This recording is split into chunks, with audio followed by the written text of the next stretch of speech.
Good day, awesome YouTubers. It is Lollyman16 here again for another Dragon Ball Super review. This one is episode 65, 最後の審判か絶対神の究極のパワー, which in translation is the final judgment, the supreme god's ultimate power. First of all, wow, I gotta say that title is really great. That's probably one of my favorite titles other than the episode 13 title in the Battle of Gods arc. It's like a clash of the Super Saiyan God versus the God of Destruction. That was a cool title. But this title was epic as well, and so was the episode. Guys, I gotta tell you, this episode, man, I thought it was going to be a very slow episode, not very much happening. But boy was I wrong. In the second half of the episode, it really picked up. So let's go ahead and review this episode. We start off with Zamasu in his new immortal fused body. He uses his ki to form this wall of light. There have been spoilers about that. Herms tweeted about it a while back. There was going to be his spoilers, like his energy thing. His energy, it almost looks like a holy halo behind him, which is really cool. What it does, it creates ki and stuff, and it can also negate ki, I guess.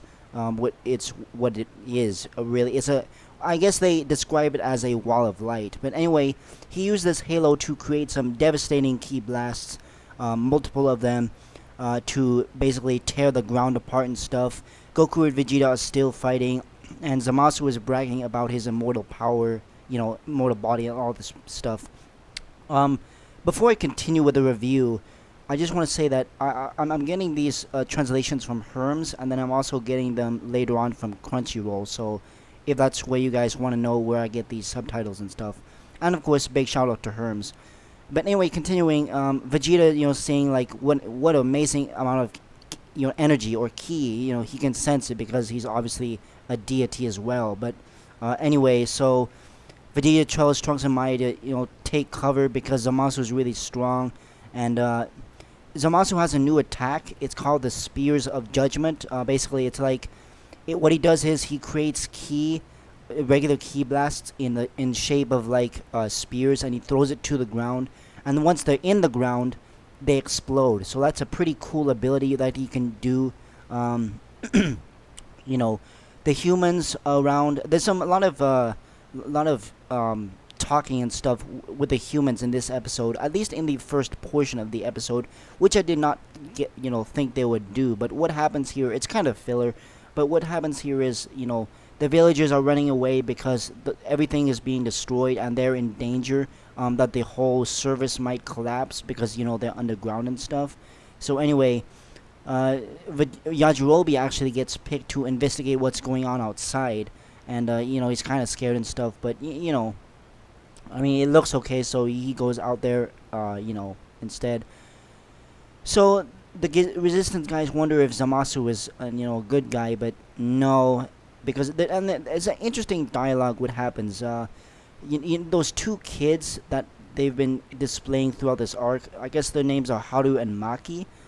They're talking about is this Zamasu guy good because he's a god, and they're saying no. They're kind of going back and forth on whether or not this guy Zamasu is good, but obviously he's not. Anyway, so there's a couple more dialogue. Some random resistance member, I guess, wants to give up this whole thing, but the others try to encourage his self-esteem and keep him going and all that kind of stuff.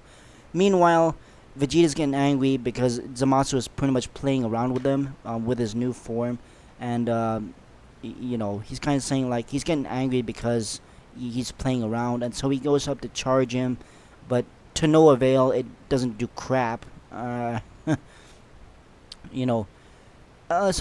more interesting dialogue with Kaioshin and Vegeta. Kaioshin saying well, how can you beat him? He's so powerful, and not only that, he's immortal because he has Zamasu's body. So I guess this confirms that not only in the fused form is Zamasu really powerful, but he keeps his immortality, which I kind of thought they would give him, but I don't know, something. I thought they wouldn't at the same time, but whatever. He keeps his immortality. Excuse me. So Trunks tells Bulma and Mai, he's gonna go back and fight. Mai gives him some sensu beams. Again, this is all after what occurred last episode with the whole Mafuba ceiling thing and them trying to fix it and all that kind of stuff. So yeah, Trunks goes back and fight. Zamasu's, talking about how basically he's talking about his own wisdom, the power of the gods, all the kind of the regular bragging stuff. So Vegeta goes in for the attack. Zamasu hits him with lightning. Actually, before this, he creates this really epic, key monster type thing. It's really strange. You should probably go see that portion of the episode to get the full effect of what I'm saying. It's like a key monster, and what the key monster does is he uses lightning key and zaps everyone with him, and he knocks out Vegeta, but Goku is still there and he's still going. But eventually he knocks Goku out as well, and we cut to commercial break. So after the commercial break, they're still fighting. Goku and Vegeta charge at one point, both together into this into this giant monster-looking thing, and they manage to actually negate it, completely destroy it. The pretty classic Goku and Vegeta team up kind of stuff reminds me of the not the Revenge of Cooler movie, but the second movie where Goku and Vegeta both charge at Cooler at the same time, and it's very similar to that, where they destroy the body and stuff. But anyway, Zamasu powers up even more, and the whole world is being shooken apart. And this is very interesting because I never thought we would see this. There is actually a cameo in this episode. We get Android number 8. If you guys remember Dragon Ball, Android number 8 makes a return. This is a pretty cool cameo. I don't know if they're gonna show him again, but nonetheless, it's pretty cool. I think he was in the North Pole or something. He was at an iceberg, whatever. That's pretty cool. Pretty good throwback to the old days of Dragon Ball. So anyway, Trunks. What happens here is that Trunks goes back and fight. A little more dialogue between Goku, Vegeta, and Zamasu, saying this isn't over. We're still not done yet. We're gonna defeat you. So, Vegeta's saying Saiyans don't have any limits. We're gonna keep pushing until we defeat you. And anyway, Zamasu's saying to both Goku and Vegeta they deserve to die. Because they've been so bad to the gods and whatnot. And Zamasu is basically declaring a new chapter in history. He's saying this is a new era of the universe, because he's going to be in charge. And I thought that was interesting. I made that connection to One Piece. If you guys watch One Piece, where basically who's going to rule the world and who's going to change history for their own, in their own image, basically. And again, pretty interesting stuff here. Anyway, so Trunks arrives at the scene and he sees that Goku and Vegeta are down. He powers up to full power. Kaioshin, or I think it's Gowasu actually, states that wow, Trunks' ki is increasing at a really high rate, and Trunks saying I won't give up. The guy who's gonna make a new world isn't actually you. It's gonna be the Ningen, or the mortals. And so anyway, Zamasu blasts him, but then Trunks actually counters with a Gallic gun, which is pretty cool. And Trunks is saying I'm putting everyone's wishes into this one blast. Again, I'm gonna make a another connection to One Piece here.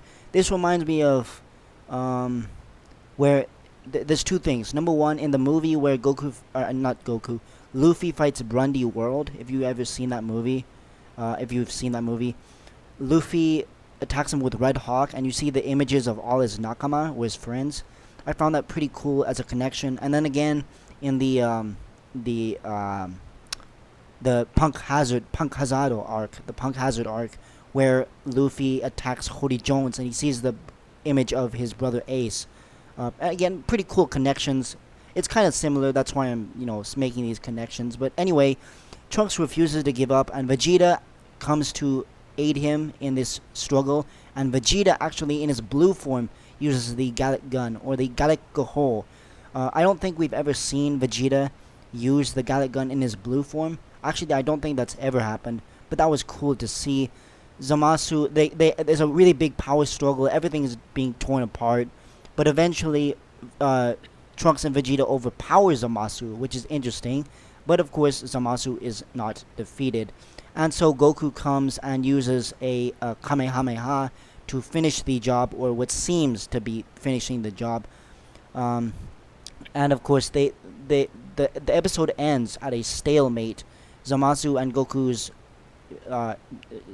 Ki blasts are fighting each other in a pretty epic struggle. I thought, let me go into basically my thoughts of the episode overall. I thought it was a really good episode, especially in the latter portion. Excuse me, latter portion of the episode after the commercial break. I thought that the introduction to the episode was good, but then it kind of slowed down in the middle with all the humans talking and stuff. I mean, I guess it was necessary, but because they were talking about the gods and stuff and how the mortals will prevail and all that kind of stuff. I mean, I guess it's necessary, but it's kind of filler at the same time. Anyway, it's really cool stuff here. Again, great animation. I think it's Naoki Tate who's animating this whole sequence. I mean, just like the whole thing.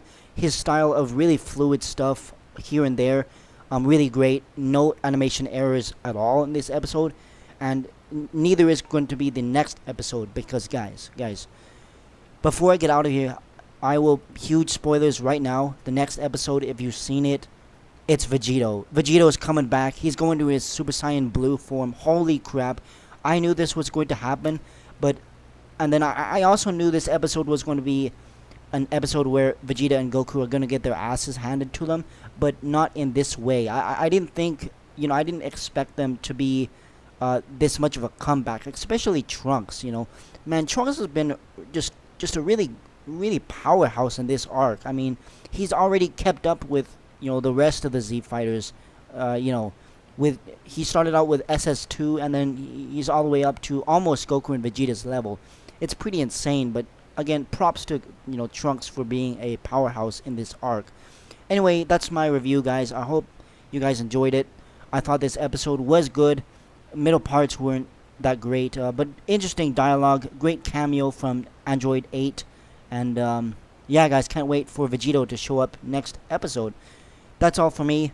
Thanks everyone for watching. Stay awesome, everybody, and have a good one.